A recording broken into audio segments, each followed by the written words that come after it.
نور والی نور والی نور والی کتاب قرآن میرا نور والی کتاب قرآن میرا نور والی کتاب. الحمدللہ رب العالمین والصلاة والسلام علی سید المرسلین اما بعد فاعوذ باللہ من الشیطان الرجیم بسم اللہ الرحمن الرحیم.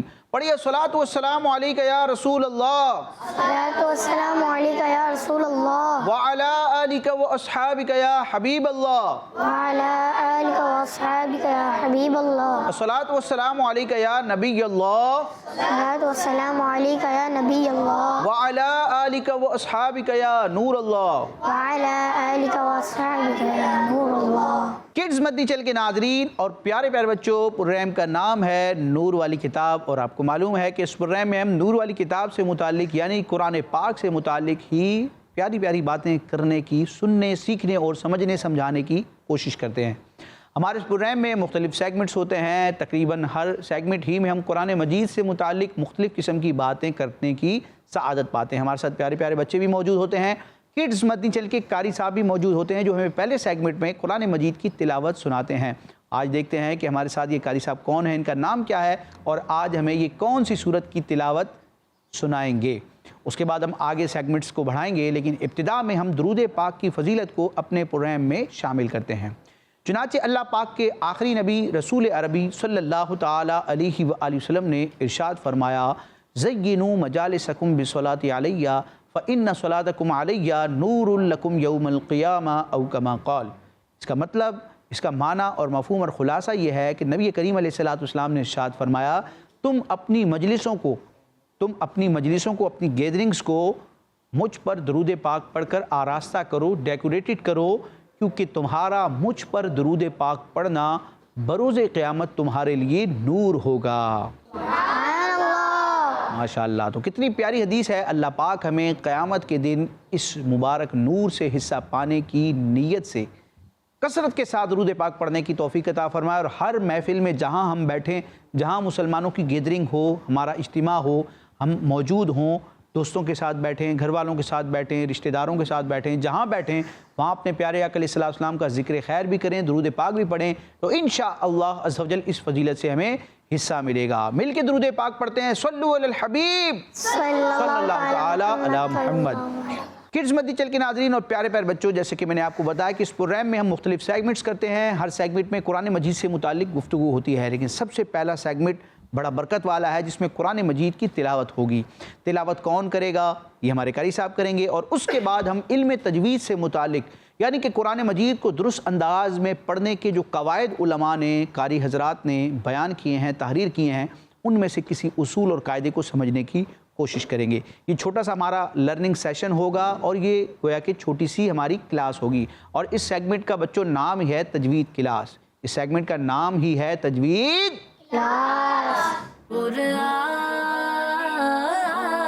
میرا نور والی کتاب. جی، سیگمنٹ کا آغاز ہو چکا ہے. چھوٹی سی کلاس ہے، لیکن اس میں ہم نے بہت کچھ سمجھنا ہے. کلاس چھوٹی ہے، ڈیوریشن کے اعتبار سے ٹائم مختصر ہے، لیکن جو ہم نے باتیں سننی سمجھنی ہیں وہ بڑی اعلیٰ ہیں. اللہ پاک ہمیں قرآن مجید کے علوم کو سیکھنے، پڑھنے، سمجھنے، ان پر عمل کرنے کی توفیق عطا فرمائے.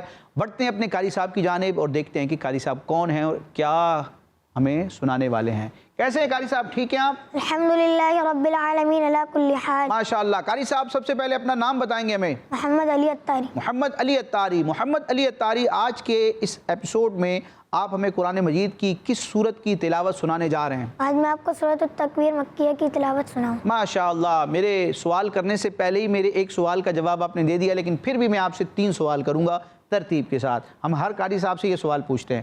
نمبر 1، یہ جو آپ نے سورت منتخب کی ہے، سلیکٹ کی ہے، سورہ تکویر، یہ مکی ہے یا مدنی ہے؟ مکی ہے، آپ نے بتا دیا. نمبر 2، یہ کون سے پارے میں ہے؟ اما پارے. اما پارے میں، یعنی قرآن مجید کے لاسٹ پارے میں، 30ویں پارے میں ہے. اچھا، ایک اور سوال میں آپ سے کروں گا کہ سورہ تکویر کی ٹوٹل آیات کتنی ہیں؟ 29. 1 کم 30 آیات پر مشتمل یہ بڑی پیاری سورت ہے. تو آپ سورہ تکویر کی مکمل تلاوت کریں گے؟ آج میں سورۃ تکویر کی آیت نمبر 8 سے آیت نمبر 14 تک کی تلاوت کی سعادت حاصل کروں۔ ماشاءاللہ، تو سورہ تکویر کی ان مبارک آیات سے اپنے سیگمنٹ کا آغاز کرتے ہیں۔ اعوذ باللہ من الشیطان الرجیم،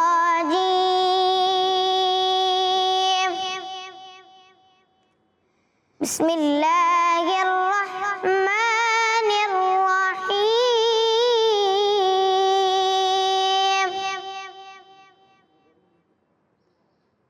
وَإِذَا الْمَوْءُودَةُ سُئِلَتْ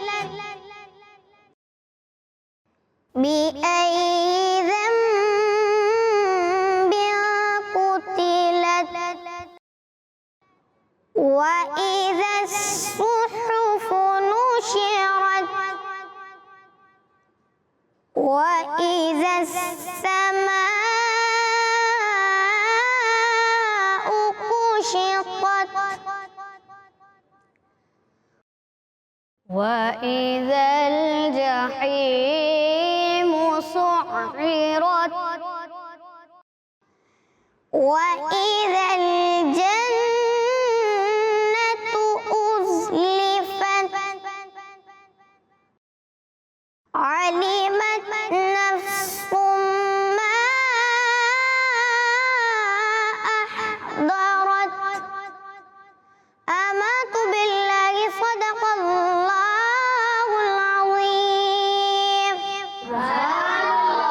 ماشاءاللہ، قاری صاحب نے سورہ تکویر کی چند آیات کی تلاوت سے ہمارے سیگمنٹ کا آغاز کر دیا ہے۔ ہم اسکرین پر دیکھیں گے کہ اسکرین پر بھی ہمیں سورہ تکویر کی وہی آیات نظر آئیں جو قاری صاحب نے تلاوت کی ہیں، اور وہ آپ کو نظر آ رہی ہیں۔ آیت نمبر 8 سے لے کر آیت نمبر 14 تک سورہ تکویر کی یہ مبارک آیات ہیں۔ بچوں نظر آ رہی ہیں آپ کو؟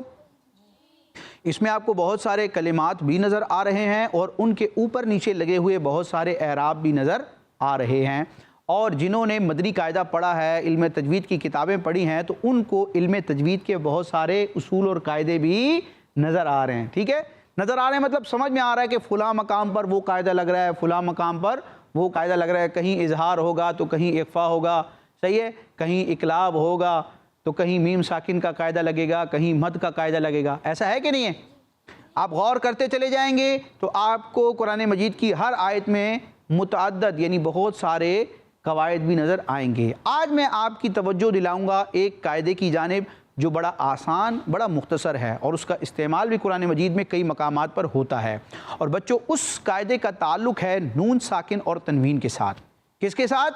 نون ساکن اور تنوین کے ساتھ۔ اچھا، نون ساکن کیا ہوتا ہے؟ وہ نون جس کے اوپر جزم ہو، اور تنوین کسے کہتے ہیں؟ دو زبر، دو زیر، دو پیش کو کیا کہتے ہیں؟ تنوین کہتے ہیں۔ تو تنوین کا بھی آپ کو پتہ ہے اور نون ساکن کا بھی آپ کو پتہ ہے، اور یہ بھی آپ کو شاید معلوم ہوگا کہ نون ساکن اور تنوین کے بنیادی طور پر کتنے قاعدے ہیں؟ 4: اظہار، اخفا، ادغام، اقلاب۔ اظہار، اخفا، ادغام، اقلاب، یہ 4 قاعدے ہیں۔ ان 4 قاعدوں میں سے ایک قاعدہ جو ان چاروں قاعدوں میں سب سے مختصر ہے، بڑا شارٹ ہے اور ہے بھی بڑا آسان، فوراً سے یہ سمجھ میں آ جاتا ہے اور اس کا امپلیمنٹ بھی ہم کرتے ہیں۔ قاعدہ ہے اقلاب کا۔ کس کا ہے؟ بچوں، اقلاب، الف قاف دو نقطے والا، لام الف اور با۔ اقلاب کا لفظی مطلب ہوتا ہے بدلنا۔ کیا ہوتا ہے؟ بدلنا۔ اقلاب کا لفظی مطلب کیا ہے؟ بدلنا۔ اچھا، کس کو بدلنا ہے؟ کیسے بدلنا ہے؟ کیوں بدلنا ہے؟ وہ ہم جانیں گے آج۔ نون ساکن اور تنوین کے بعد قرآن مجید میں کسی بھی مقام پر نون ساکن یا تنوین کے فوراً بعد اگر حرف با آ جائے، کون سا حرف آ جائے؟ با۔ کون سا با؟ وہ جو الف کے بعد ہوتا ہے اور تا سے پہلے ہوتا ہے۔ ٹھیک ہے، نون ساکن یا تنوین کے فوراً بعد اگر حرف با آ جائے تو وہاں قاعدہ لگتا ہے اقلاب کا، اور اقلاب کا مطلب یہ ہوگا کہ اب نون ساکن اور تنوین کو بدلیں گے میم سے اور ساتھ میں غنہ بھی کریں گے۔ کتنا ایزی ہے، دوبارہ ریپیٹ کرتا ہوں میں۔ نون ساکن یا تنوین کے فوراً بعد اگر حرف با آ جائے تو وہاں اقلاب ہوتا ہے، یعنی نون ساکن یا تنوین کو میم سے بدل کر غنہ کرتے ہیں۔ سمجھ میں آ گئی آپ کو؟ 2 مرتبہ یہ قاعدہ آپ کے سامنے بیان کیا. اب آپ کو دکھاؤں گا بھی یہ قاعدہ، لیکن اس سے پہلے ایک اور چیز آپ کو بتاتا ہوں. بچوں، قاری حضرات نے لوگوں کی آسانی کے لیے، پڑھنے والوں کی آسانی کے لیے یہ کام کیا ہے کہ قرآن مجید میں تقریباً جن مقامات پر یہ اقلاب کا قاعدہ لگ رہا تھا، ان مقامات پر اس جگہ چھوٹا سا میم لکھ دیا ہے. اب یہ جو چھوٹا سا میم ہے نا، یہ قرآن مجید کا کوئی حرف نہیں ہے، قرآن مجید کا کوئی حصہ نہیں ہے، یہ صرف ایک نشانی ہے، ایک علامت ہے، یہ انڈیکیشن ہے، یہ انڈیکیٹ کر رہا ہے، یہ بتا رہا ہے چھوٹا سا میم کہ یہاں قاعدہ لگ رہا ہے اقلاب کا. یعنی کہ اس مقام پر تنوین یا نون ساکن کو آپ نے کس سے بدلنا ہے؟ میم سے. سمجھ میں آئی آپ کو؟ یہ جو چھوٹا میم آپ کو میں ابھی دکھاؤں گا، یہ اقلاب کی علامت ہوتا ہے، یہ قرآن مجید کا کوئی حرف نہیں ہوتا. تو بڑھتے ہیں اس قاعدے کے امپلیمنٹ کی جانب. سورہ تکویر کی آیت نمبر 9 میں آپ کو یہ چیز نظر آئے گی. یہ دیکھیں گے کلمہ کیا لکھا ہے؟ ذنبن. ٹھیک ہے، اب دیکھیں گے نون کے اوپر کیا ہے؟ جزم. تو نون ساکن ہو گیا. دیکھیں نون کے اوپر آیا جزم، تو کیا ہو گیا؟ نون ساکن. نون ساکن کے فوراً بعد کون سا حرف آ رہا ہے؟ غور سے دیکھیں، اونچی آواز میں کہیں، کیا حرف ہے؟ نون ساکن کے فوراً بعد کیا آیا؟ اور ابھی ہم نے سنا اور سیکھا ہے کہ نون ساکن یا تنوین کے بعد با آ جائے تو کون سا قاعدہ لگتا ہے؟ اقلاب کا قاعدہ لگتا ہے. تو یہاں اقلاب ہونا ہے، اور اقلاب کا مطلب کیا ہے؟ یہاں نون ساکن کو کس سے بدلیں گے؟ کس سے بدلیں گے؟ اسی لیے آپ دیکھیں نون ساکن کے ساتھ چھوٹا سا کیا بنا ہوا ہے؟ میم. یہ علامت ہے اقلاب کی. لہٰذا اب جب ہم اس کو پڑھیں گے تو یہاں نون کی آواز نہیں آئے گی، بلکہ کس کی آواز آئے گی؟ میم کی، اور غنہ بھی ہوگا. قاری صاحب اس آیت مبارکہ کی آپ ایک مرتبہ پھر تلاوت کریں، آیت نمبر 9 کی، اور اس انداز میں کرنا ہے کہ یہاں پر جو اقلاب کا قاعدہ لگ رہا ہے وہ ظاہر ہو. ٹھیک ہے، اقلاب کرنا ہے آپ نے. جی.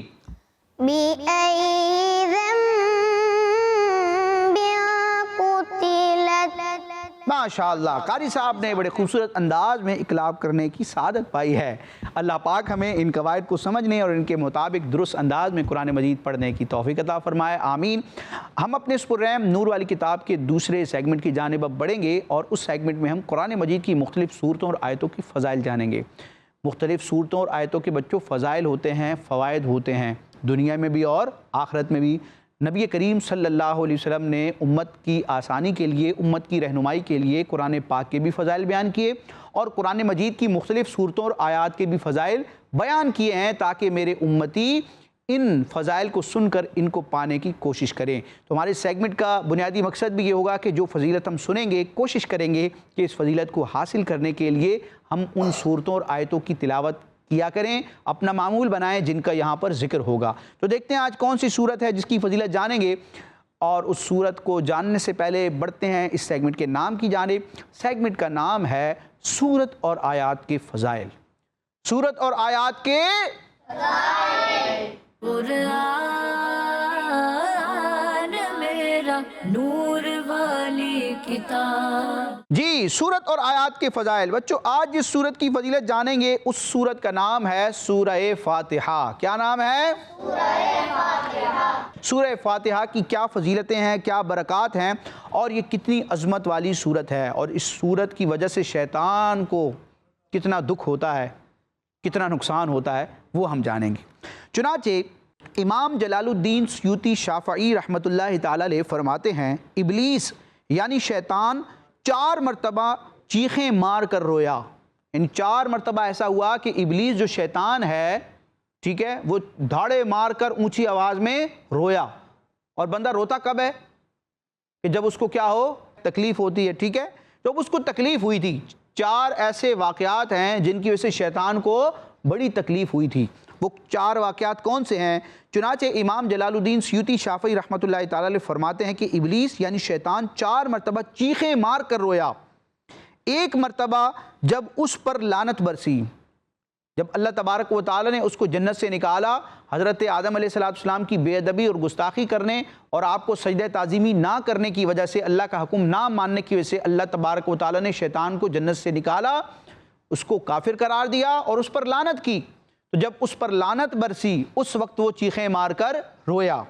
دوسری مرتبہ جب اسے زمین پر اتارا گیا، یعنی جنت سے اس کو پھینک دیا گیا، جنت سے نکال کر زمین پر پھینکا گیا، اس وقت وہ چیخیں مار کر رویا۔ تیسری مرتبہ جب اللہ پاک کے آخری نبی رسول ہاشمی صلی اللہ تعالی علیہ وآلہ وسلم نے اپنے نبی ہونے کا اعلان فرمایا، یعنی ہمارے پیارے نبی صلی اللہ علیہ وسلم نے 40 سال کی عمر میں جب اپنا نبی ہونا ظاہر کیا، نبوت کا اعلان فرمایا، تو اس وقت شیطان چیخیں مار کر رویا۔ اور چوتھی مرتبہ کب رویا؟ چوتھی مرتبہ جب سورہ فاتحہ نازل ہوئی۔ سورہ فاتحہ نازل ہوئی تو پتہ چلا سورہ فاتحہ کی وجہ سے شیطان جلتا ہے۔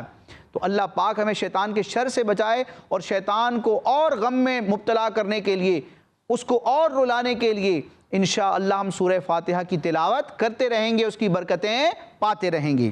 اچھا، امام مجاہد رحمۃ اللہ تعالی علیہ فرماتے ہیں جب سورہ فاتحہ نازل ہوئی تو شیطان انتہائی مشقت یعنی تکلیف میں مبتلا ہوا اور خوب دھاڑے مار مار کر چیخ چلا کر رویا۔ تو اللہ پاک ہمیں سورہ فاتحہ پڑھ کر ثواب پانے اور شیطان کو جلانے اور رلانے کی توفیق عطا فرمائے۔ کیا کہیں گے؟ آمین۔ ایک اور روایت سنتے ہیں، چنانچہ مسلمانوں کے چوتھے خلیفہ امیر المومنین حضرت مولا علی رضی اللہ تعالیٰ عنہ سے سورہ فاتحہ کے متعلق سوال ہوا، سورہ فاتحہ سے متعلق پوچھا گیا، تو آپ رضی اللہ تعالیٰ عنہ نے فرمایا مجھے نبی پاک صلی اللہ تعالیٰ علیہ وآلہ وسلم نے بتایا کہ سورہ فاتحہ عرش کے نیچے ایک خزانے سے نازل کی گئی ہے۔ سورہ فاتحہ عرش کے نیچے خزانہ ہے، اس خزانے سے نازل کی گئی ہے، تو یہ بڑی برکت والی سورت ہے۔ اللہ پاک ہمیں سورہ فاتحہ کی کثرت سے تلاوت کرنے اور اس کی برکتیں پانے کی توفیق عطا فرمائے، آمین۔ بڑھتے ہیں اپنے پروگرام نور والی کتاب کے لاسٹ سیگمنٹ کی جانب، اور اس میں بچوں آج ایک کمپٹیشن ہوگا، آج ایک مقابلہ ہوگا، کچھ کوسچنز ہوں گے میری جانب سے اور ان کے آنسر ہوں گے آپ کی جانب سے، ٹھیک ہے؟ اچھا، اس کا طریقہ کیا ہے، پورا میتھڈ میں آپ کو بتا دیتا ہوں۔ دونوں جانب 4 بچے موجود ہیں، دونوں جانب سے ایک بچے کو میں سلیکٹ کروں گا۔ جو سلیکٹڈ بچے ہوں گے وہ آئیں گے بورڈ کی جانب، دونوں جانب آپ دیکھیں آپ کو کیا نظر آ رہے ہیں، 2 بورڈ، اور ان پر 6 نمبر نظر آ رہے ہیں آپ کو، 1 2 3 4 5 اینڈ 6، جو بتا رہے ہیں کہ سوال کوسچن کتنے ہوں گے، 6، اور ان کے آنسر بھی کتنے ہوں گے، 6۔ دونوں طرف سے ایک بچے کو میں سلیکٹ کروں گا، دونوں بچے یہاں آئیں گے۔ اب میں سوال آپ کے سامنے پڑھوں گا، صحیح ہے؟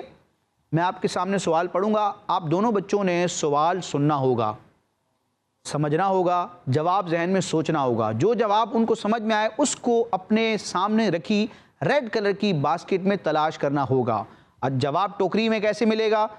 ایک سوال ہے، ٹوکری میں جواب کہاں سے آ گیا؟ تو بالکل جواب ٹوکری سے ہی ملے گا۔ اس کا طریقہ یہ ہوگا کہ دونوں باسکٹس میں ہم نے مختلف قسم کے کلرفل پیپرز رکھے ہیں، کچھ صفحات رکھے ہیں، ان صفحات پر ان پیپرز پر میرے 6 کے 6 کوسچن کے کیا ہیں، آنسر موجود ہیں۔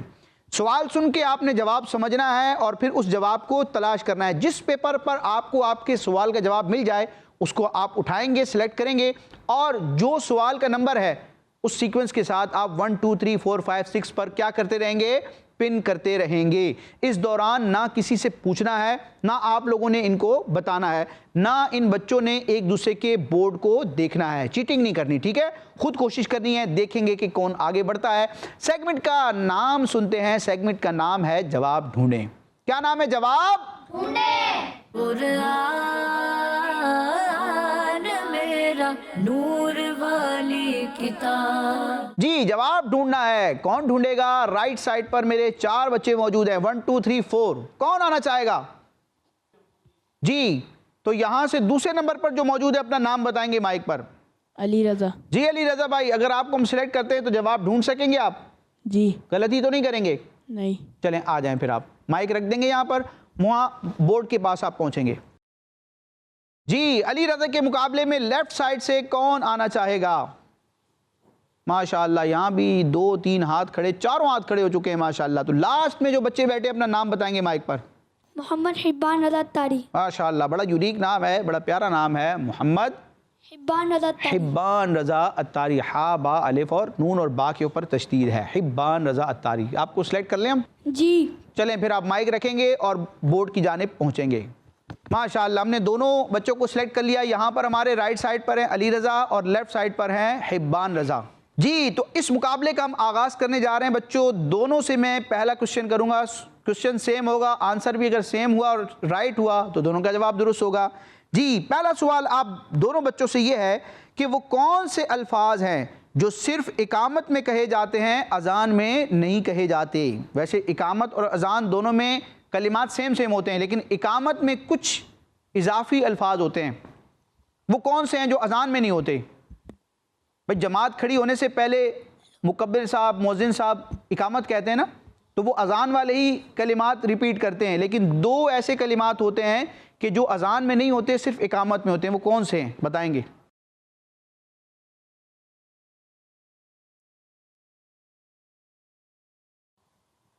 ماشاءاللہ، پہلے سوال کا جواب دیا جا چکا ہے۔ بچوں دوسرا سوال یہ ہے کہ جنت کے نگران فرشتے کا نام کیا ہے؟ وہ فرشتہ جو جنت کا نگران ہے، جنت کے معاملات دیکھتا ہے، اس فرشتے کا نام کیا ہے؟ میں آپ کو اشارہ دیتا ہوں، اس فرشتے کا نام شروع ہوتا ہے رے سے اور آخر میں آتا ہے نون۔ وہ فرشتے جو جنت کے نگران ہیں، ان فرشتے کا نام بتانا ہے۔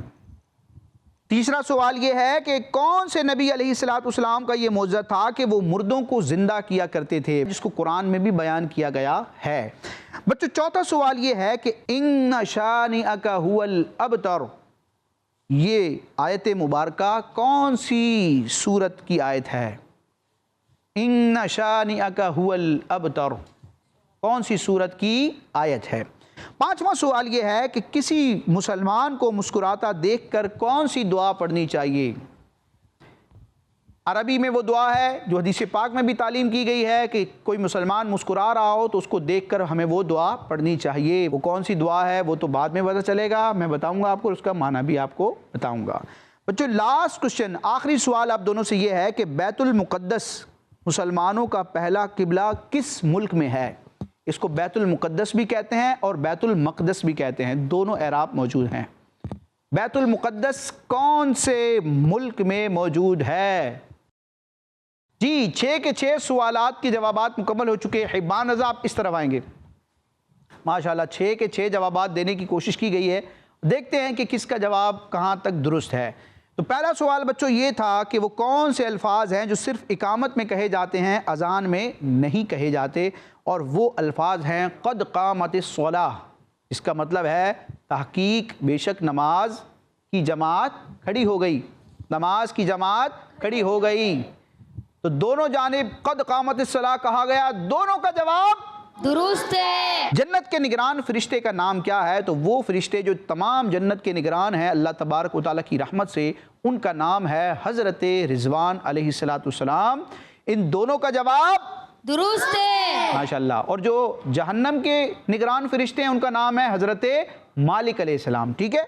اچھا تیسرا سوال یہ تھا کون سے نبی علیہ السلام کا یہ معجزہ تھا کہ وہ مردوں کو زندہ کیا کرتے تھے؟ تو وہ ہمارے پیارے نبی علیہ السلام سے پہلے دنیا میں تشریف لانے والے نبی اور رسول ہیں جن کا نام ہے حضرت عیسیٰ علیہ السلام۔ ان دونوں نے جواب دے دیا ہے درست۔ چوتھا سوال یہ تھا کہ ان شانئک ھو الابتر، یہ کون سی سورت کی آیت ہے؟ تو وہ سورت ہے سورہ کوثر، اور دونوں کا جواب درست ہو گیا ہے۔ ماشاءاللہ کوئی غلطی نہیں ہوئی، کامیابی کے ساتھ آگے بڑھتے جا رہے ہیں علی رضا اور حبان رضا۔ جی پانچواں سوال یہ تھا کسی مسلمان کو مسکراتا دیکھ کر کون سی دعا پڑھنی چاہیے؟ تو حدیث پاک میں جو دعا تعلیم کی گئی ہے وہ دعا ہے اضحک اللہ سنک۔ اس کا مفہومی ترجمہ یہ ہوگا کہ اللہ پاک تمہیں مسکراتا رکھے، اللہ پاک آپ کو بھی مسکراتا رکھے، اور ہمارے کڈز مدیچل کے ناظرین جو پیارے پیارے بچے ہمیں دیکھ رہے ہیں اللہ پاک ان کو بھی مسکراتا رکھے۔ دونوں کا جواب درست ہے۔ دونوں کا جواب درست ہے۔ لاسٹ کوشچن یہ تھا کہ بیت المقدس مسلمانوں کا پہلا قبلہ کس ملک میں ہے؟ اس ملک کا نام ہے فلسطین۔ ان دونوں بچوں کا جواب درست ہے، اور اسی کے ساتھ یہ دونوں اس مقابلے کو جیت چکے ہیں، ون کر چکے ہیں، اور ہمارا آج کا ایپیسوڈ بھی مکمل ہوا۔ انشاءاللہ نیکسٹ ایپیسوڈ میں ہم قرآن مجید سے متعلق پیاری پیاری باتیں لے کر دوبارہ پیارے پیارے بچوں کے ساتھ حاضر ہوں گے۔ مدنی چینل دیکھتے رہیے۔ اللہ پاک ہمیں ان تمام باتوں پر عمل کرنے، قرآن مجید کی دونوں جہان میں برکتیں پانے، اور اپنی اور ساری دنیا کے لوگوں کی اصلاح کرنے کی کوشش کرنے کی توفیق عطا فرمائے، آمین بجاہ النبی الامین صلی اللہ تعالی علیہ وسلم۔ کڈز مدنی چینل ہمارا مدنی چینل، نور والی نور والی نور والی کتاب۔